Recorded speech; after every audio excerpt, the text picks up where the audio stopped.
Jedne prilike moj rođak, Stvar Amidžić Ibrahim, kaže meni da dođem večeras kod nje kući, ja sam otišao i dogovorimo se da idemo sutra u lov. To je meni bio drugi put da idem u lov. Ja sam imao tad 15 godina, to je bilo 68. godine. Znam tačno da je 68. te godine poginuo Aleza Iloć u Stjenama. Izutra smo poranili dobro, moralo je da prođeš selo da te ne vidi niko. I došli smo Drin, dok smo iznijeli motor u čamac, spremili se, već je fino svanulo. Došli smo pod Jagoštice u Srbiju i tu sam ja u prolazu vidio u jednom točilu da imaju dvije djevokoze. Čim smo prošli, kažem mu stane ovdje, on je stao, ja iziđem, popnem se na jednu stijenu, odakle i mogu vidjeti i odatle ubijem dobro djevokozu. Baš dobro. Sučem je brzo Drini, izađemo pod gaj, iznesemo je pod jednu stijenu, ogulimo i on kaže meni, hajde ti sad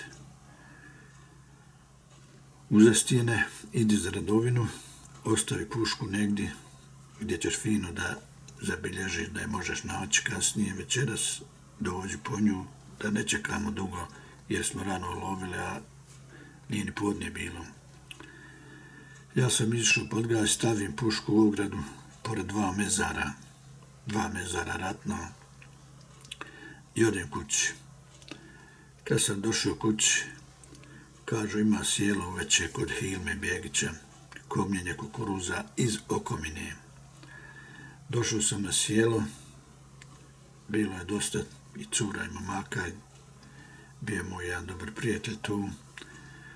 I tada se ja sjetim da nisam donio pušku, kako sam se dogovorio. Puška se nalazi za Radovinom u jednoj dolini. Ta se dolina ne vidi iz sela, niti se vidi selo. Ima širine otprilike negdje 50, negdje 100 metara ravnice, ono su strane sa dvije strane, borova i homorova, također i rastova šuma, sve stara koja nikad nije sjećena. Ne smijem da zovem ovoga mog prijatelja, obzirom da je puška tuđa, ja se usudim sam da idem. Kad sam došao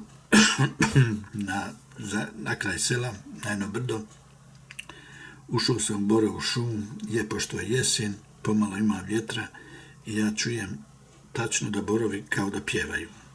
Huči vjetar kružni, a onda s tog brda krećem, spuštam se u dolinu za Radovine.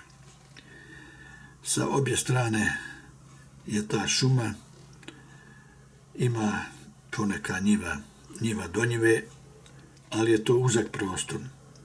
I na jednom mjestu se to prekida, ideš kroz šumu, klope, izađeš u njivu i dolazim ja na dnu te Radovine, na dnu njiva, na same stijene, uzimam pušku iz ograde i onda sam se sjetio priča ratnih, kako su ti ljudi ubijeni, kakvi su izgledali kad su ih našli ljudi, kosa mi se diže na glavi. Vraćam se nazad što brže, da pucam iz puške, tu niko živ ne bi čuo. Pucam puške, to je tako mjesto.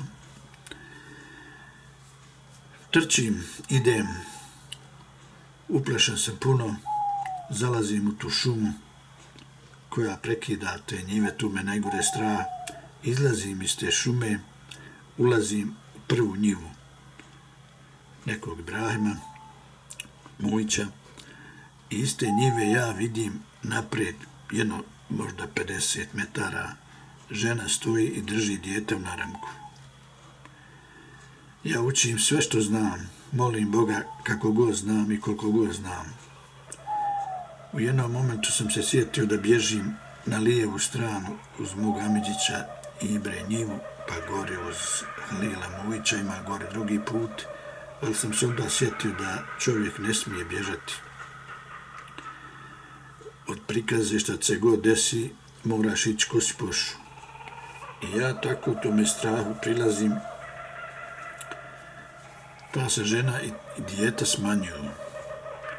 I kad sam ja skroz prišao, onda sam vidio da je to samo smreka i iz smreke jedan mladica, njezin priraštaj te smreke, koja se meni pretvorila, ta se smreka pretvorila meni u ženu, a ta mladica u dijete.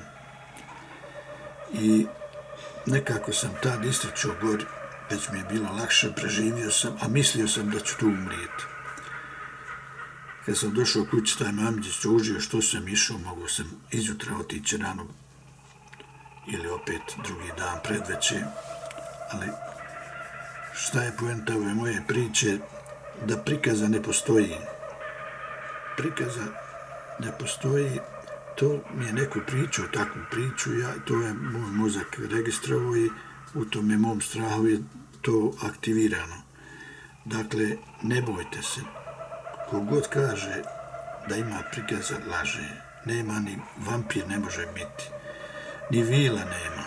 Sve su to laži ostra izmišljene. Zašto? Evo, u mome selu primjer. U selu se prikazivalo na dosta mjesta. Zato što su ljudi bili uplašeni i bojali se prikaze. U planini, gdje je mnogo gore, nikad se nikome nije prikazalo, jer se gore ljudi boje medvjeda i vuka. Ne boje se prikaze. Zato nema planini prikaze, imaju samo medvjedi.